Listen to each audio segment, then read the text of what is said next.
সদ্য পদত্যাগ করেছেন প্রধান উপদেষ্টার দুই উপদেষ্টা আসিফ মাহমুদ সজীব ভুঁইয়া ও মাহফুজ আলম।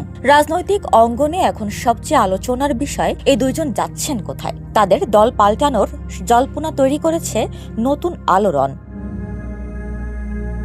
সদ্য পদত্যাগ করা স্থানীয় সরকার, পল্লী উন্নয়ন ও সমবায় উপদেষ্টা আসিফ মাহমুদ সজীব ভুঁইয়া আবারও গণ অধিকার পরিষদে ফিরছেন।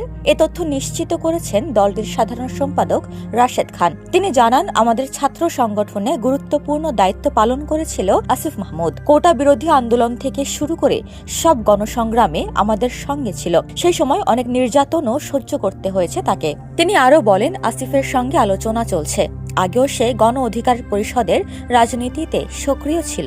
তাকে সম্মানজনক পদ দেওয়া হবে, এ নিয়ে আলোচনা চলছে। খুব শিগগিরই চূড়ান্ত হবে বিষয়টি। আমরা তাকে যে কোনো মূল্যে দলে চাই।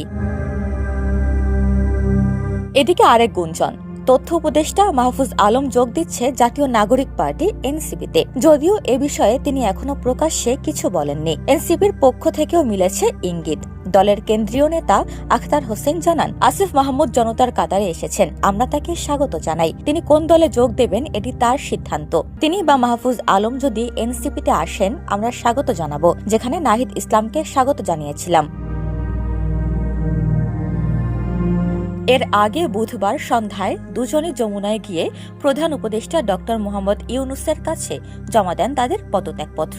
দুই উপদেষ্টার পদত্যাগের পর তাদের রাজনৈতিক গন্তব্য এখনো আনুষ্ঠানিক ঘোষণা পায়নি। তবে আসিফের গণ অধিকার পরিষদে ফেরা প্রায় নিশ্চিত। আর মাহফুজ আলমকে ঘিরে চলা এনসিপি গুঞ্জনও রাজনৈতিক অঙ্গনে নতুন আলোচনা তৈরি করেছে। ডেস্ক রিপোর্ট, সোনালী নিউজ।